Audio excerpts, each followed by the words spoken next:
They found the teeth first, scattered behind a meat warehouse in Red Hook, Brooklyn. 4 molars, 3 incisors, each shattered like glass under boot soles. There was no body, no face, just blood-soaked sawdust and the scent of gasoline. The boys from the 62nd precinct whispered one name before the sun came up. Gambino. No shouting. No witnesses. Just the silent work of men who never blinked. The hit wasn't about money. It was about message. You talk, you vanish. You steal, you get carved.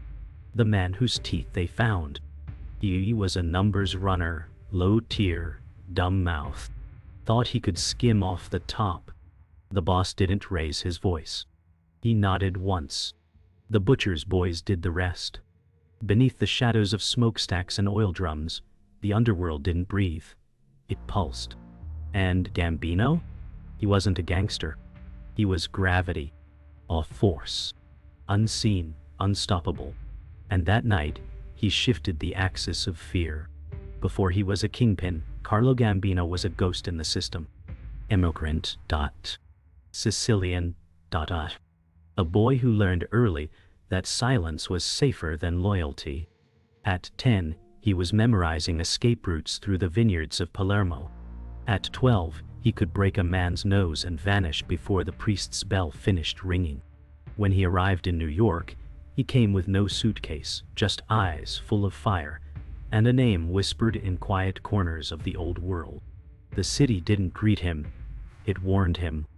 But he was already immune to fear.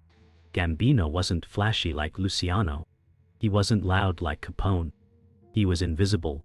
The kind of man who made power feel like a rumor. And that was what terrified people most. You couldn't kill a ghost. You couldn't arrest a whisper. The boy who watched his uncle shot at a wedding table would become the man who'd rewrite the rules of American crime. Brooklyn, 1937. Carlo sat at the end of a table that wasn't his yet. 12 men, all older, stared at him. He didn't speak unless spoken to, and even then, only when necessary. He didn't ask for respect. He absorbed it. Vito Genovese once said, "That boy's heartbeat is quieter than most men's footsteps." He was the one they sent when too much talking got in the way. He didn't drink. He didn't dance. He didn't ever forget a face. That day, an Irish crew tried to tax their Harlem numbers. By nightfall, 2 bodies were found in the East River, and no one could remember seeing Carlo leave the building. That was the trick. Gambino didn't need to be seen to be felt. He moved like the wind, silent, sudden, and impossible to grab.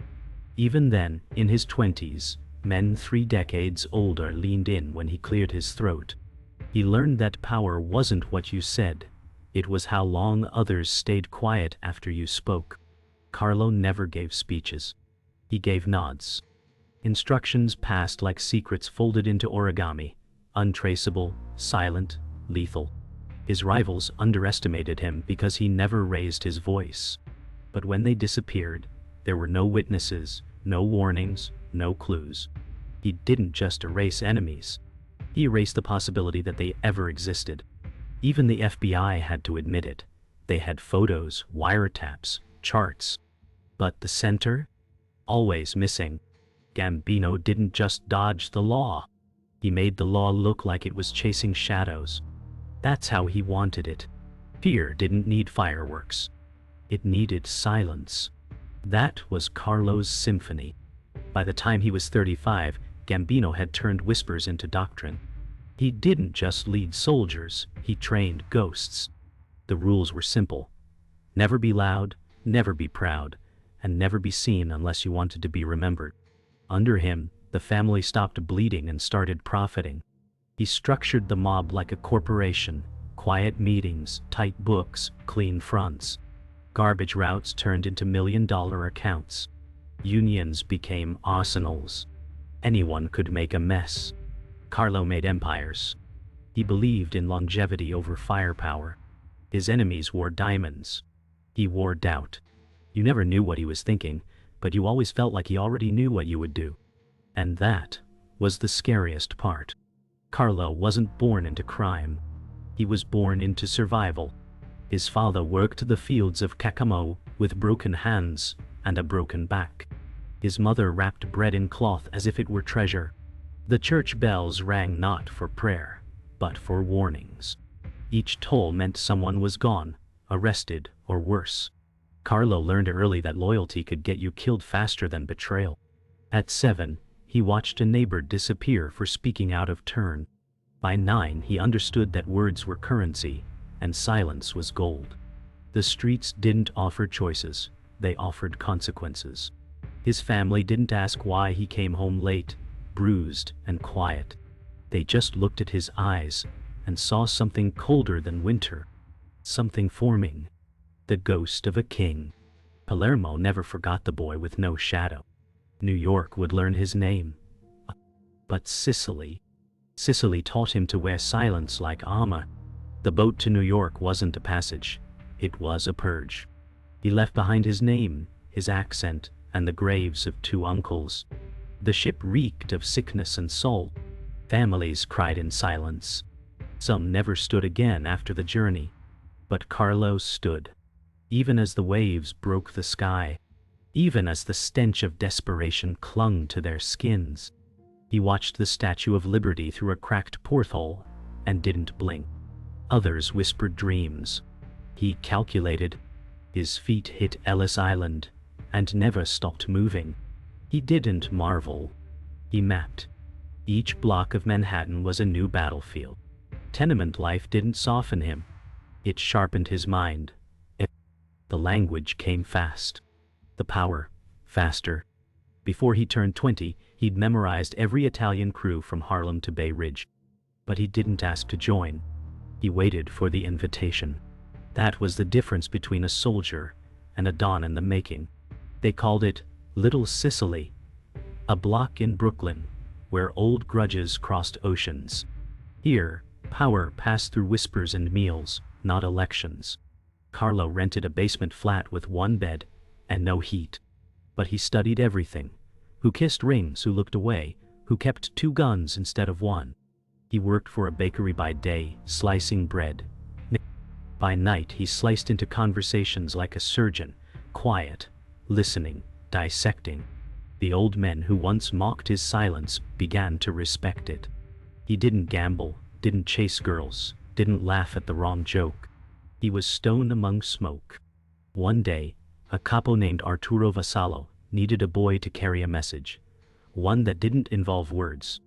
Carlo didn't flinch. When he returned, blood on his shirt, Arturo said, "You're not a boy, you're a weapon." Carlo said nothing. That silence earned him his first envelope. Every crew had a ladder. Carlo climbed without touching the rungs. He never asked for promotion. He just made himself essential. When a turf war broke out over South Brooklyn docks, Carlo offered logistics, smuggling routes hidden beneath garbage routes. When another crew leader vanished mysteriously, Carlo knew the safe combinations without being told. It wasn't ambition, it was inevitability. Even bosses began asking his opinion. He never answered right away. That pause made them nervous and loyal. Gambino turned criminals into chess pieces. But he never bragged. He made others do it for him. Men like Frank Scaglieri whispered at bars, "You know who fixed the union vote? Carlo. You know who kept our books clean? Carlo." He was becoming a myth while still alive. By the time the commission noticed him, he was already indispensable. Not feared like a gun, feared like a god. Carlo never made noise. He made moves. When most men were bragging over shots of grappa, he was building invisible corridors of control. He understood leverage. He didn't threaten, he created options that all ended in his favor. The baker got a permit because Carlo told the inspector's wife her son could join the union. The butcher's debt disappeared after Carlo introduced him to someone at the docks. He traded power like currency. Never owed favors, only collected them. By 28, he controlled more street corners than some full-blooded bosses. But he still dressed like a second-hand clerk. That was his secret: underestimation. While others showed their teeth, Carlo showed his silence. And in that silence, entire empires were born.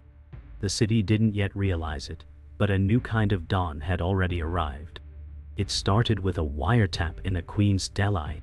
A crumb-snatching FBI tech heard one name spoken low over a salami sandwich. Carlo. That was enough. By morning, a dozen agents were on rotation. Tapes ran non-stop. Bait you well. Every breath, every clink of espresso cups, every cough catalog. But Carlo never showed. Never called. Never entered the deli again. He'd already moved the meetings to a church basement 3 blocks down. No bugs. Just holy silence and thick stone walls. His enemies didn't adapt. They panicked. One crew boss skipped town. Darwin. Another tried to cut a side deal with a Jersey outfit and ended up face down in the Gowanus. The feds thought they were getting close, but the closer they got, the more invisible Gambino became. Like chasing smoke in a tunnel, and the deeper they went, the darker it got. The money was gone. $1 million in union dues vanished like mist. No receipts. No witnesses. The accountants blamed the bookkeeper. The bookkeeper blamed the bagman. But the bagman was already in the East River. Gambino didn't scream. He simply tapped his finger once against the table. Within 48 hours, every crew in the 5 boroughs was audited. Internally. Anyone with numbers that didn't add up lost their seat. Or their throat. It wasn't revenge. It was recalibration. To Carlo, a missing dollar wasn't theft. It was disrespect. And disrespect was a contagion. One that had to be burned out before it spread. Gambino wasn't hunting traitors. He was exterminating errors. By the end of the week, the books were balanced. The silence restored. But the fear? It doubled. They came for him in the dark. 2 shooters, new faces, kids hired by someone too scared to show their own. They waited near his summer house on Long Island, hidden by hedges and bad judgment. But Carlo wasn't in bed. He was in the garden, watering tomatoes. A habit, a ritual, a trap. Body owl. He saw the glint of steel. Didn't run, didn't duck. Just stepped back into the shadows and let the guards finish it. One shooter screamed. The other didn't make a sound. By sunrise, both were fertilizer. And Carlo? He was back at the table, sipping espresso as if nothing had happened. When his nephew asked why he never flinched, Carlo said, "The man who panics first dies first." And that's when the family knew. This wasn't a king. This was a ghost with roots. Federal pressure became a noose. Indictments rained down. One capo flipped. Another disappeared. The newspapers printed Gambino's name in bold type, calling him the Quiet Dawn. But Carlo didn't read papers. He read people. He moved faster than the headlines. Shifted routes. Cleaned houses. Buried leads. The FBI tapped 30 phones, and still couldn't catch his breath. He turned one detective. Then, another. When they raided a warehouse in Bensonhurst, they found crates of onions. Nothing more. When they tailed his driver, they got 3 hours of him circling the Bronx in silence. Carlo was always 5 moves ahead. But even kings can bleed. At his granddaughter's baptism, a family member handed him a gift box. Inside, a fish head, wrapped in gold foil. A message. Not from the streets. From inside. The betrayal cut deeper than bullets. Carlo didn't speak for 3 days. Didn't eat. Didn't move. He sat in a high-backed chair in his study, lights dimmed, staring at the empty fireplace. His closest men waited outside like statues. They didn't dare knock. When he finally stood, he didn't bark orders. He whispered them. One name. One address. No second chances. The man they found had grown sloppy, private deals, side payments, secret meetings with Chicago. When they dragged him in, he cried before they even touched him. Gambino didn't look at him, just turned away. The silence said more than violence ever could. And when it was done, the family ate dinner together. Wine flowed. Music played. But at the head of the table sat a man who now trusted no one. Not even his own blood. It came from within. Not a rival. Not a cop. His own blood.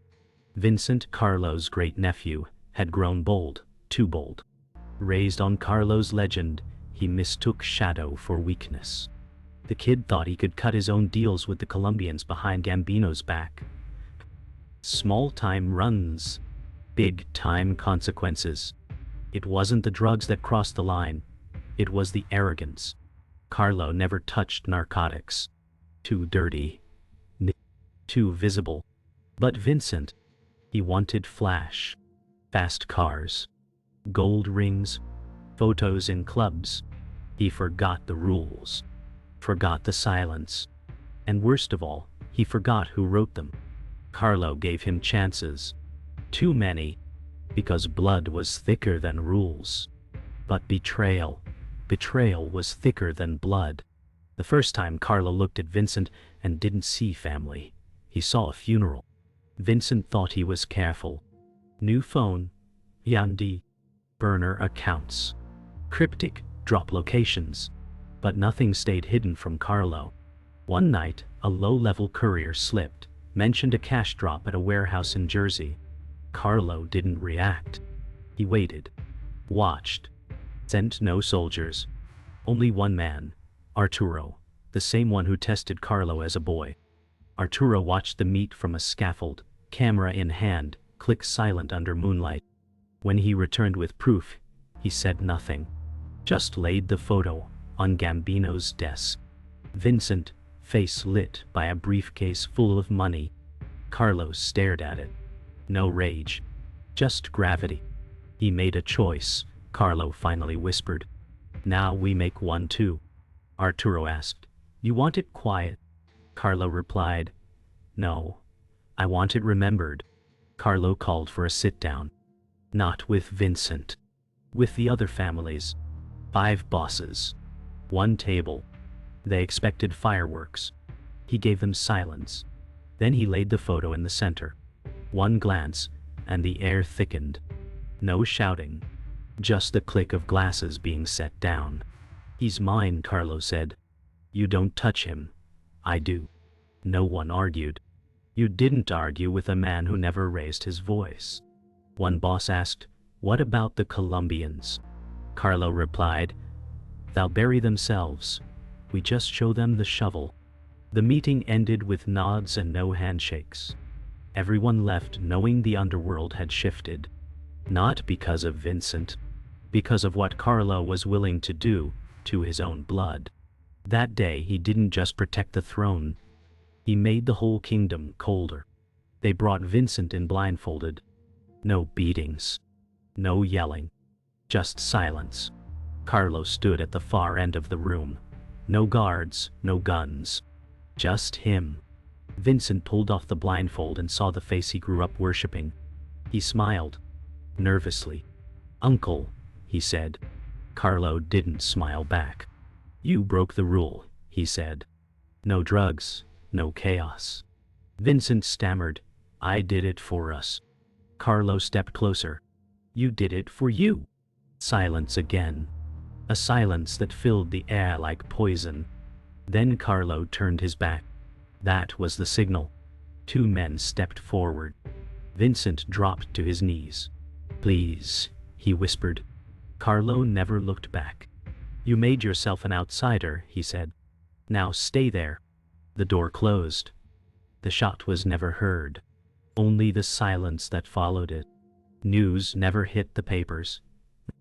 No body was found. No arrest was made. But the underworld felt the tremor. Words spread like smoke. Gambino killed his own. The message wasn't cruelty. It was doctrine. No one was above the code. Not even family. Especially not family.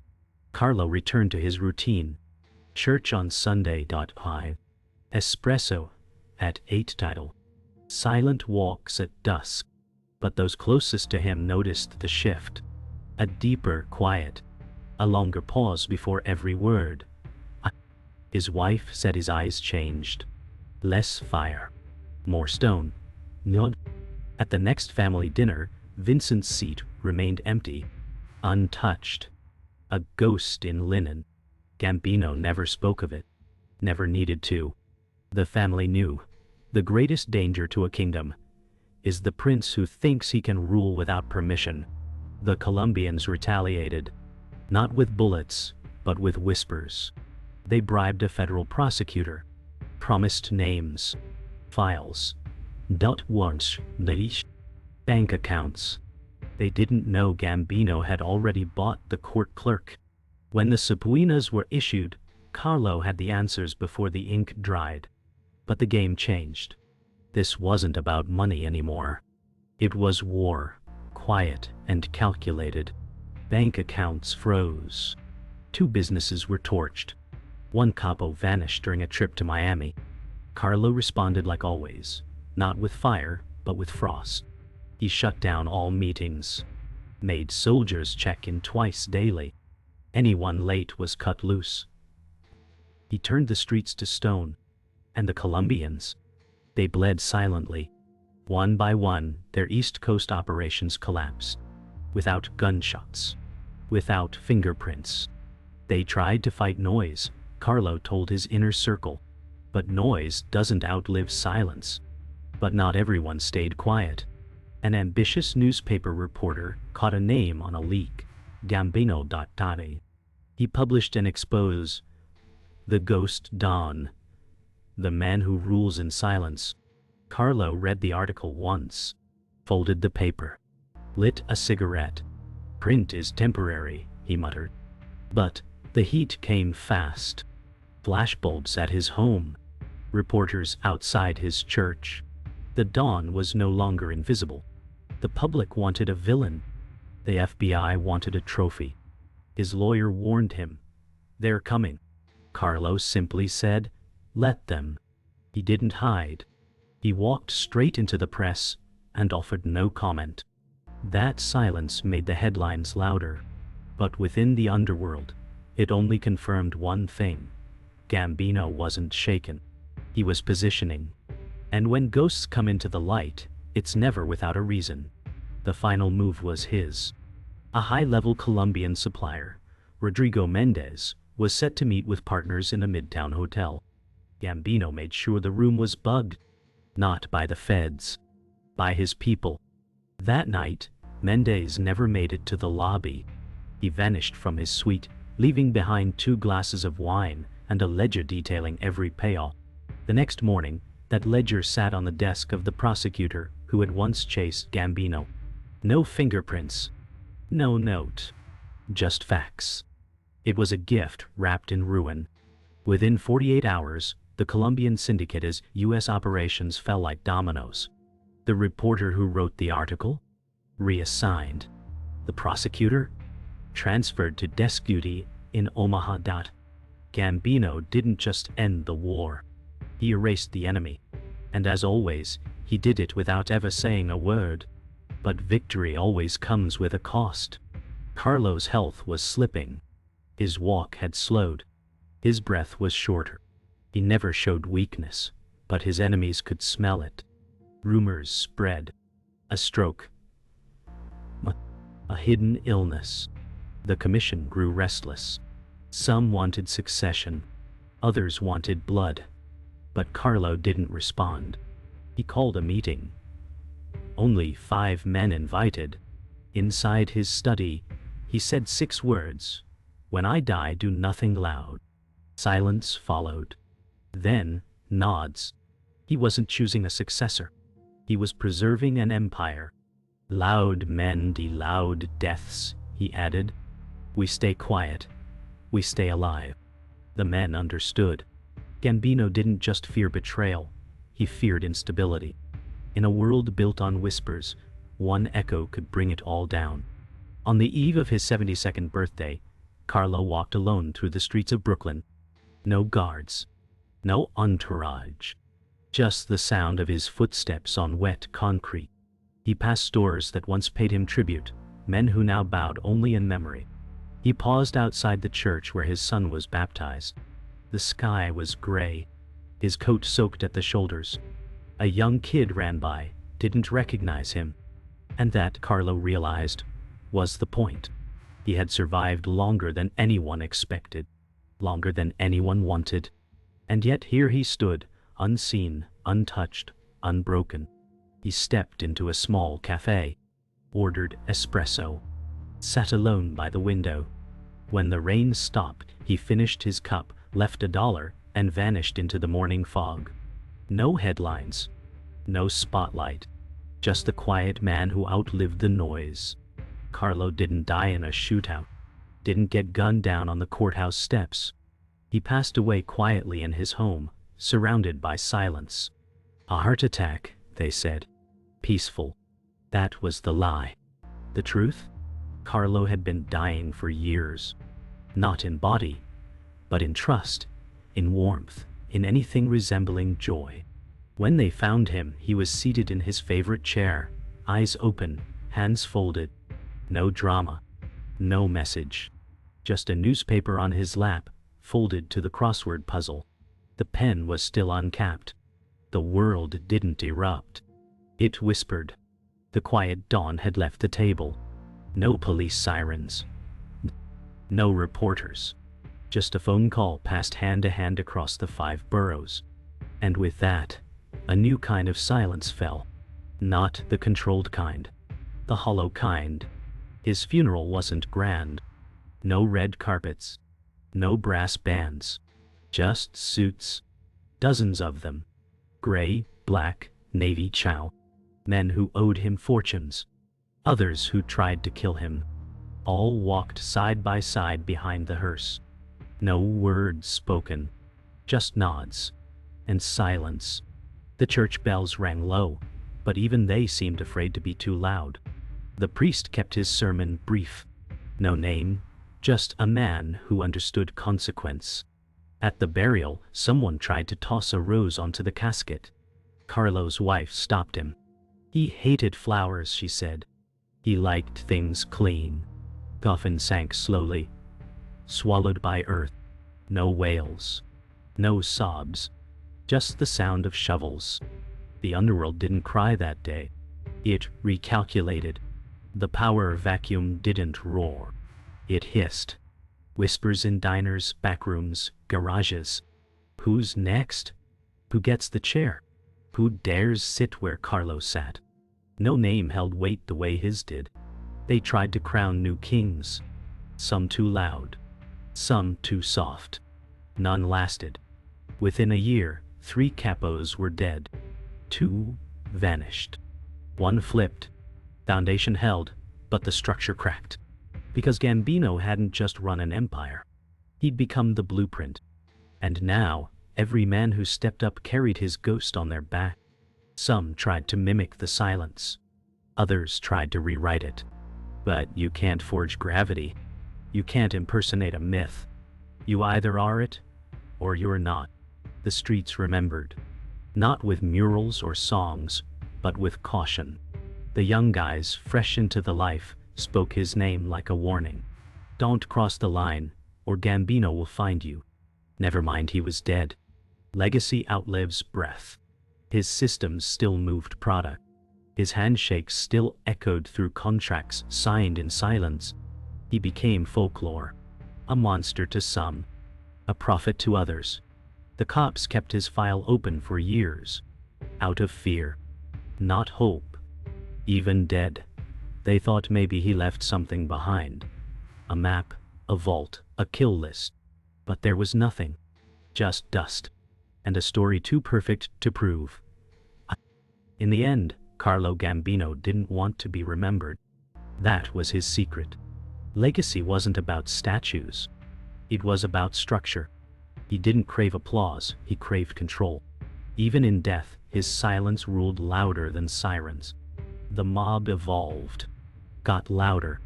Flashier. More reckless.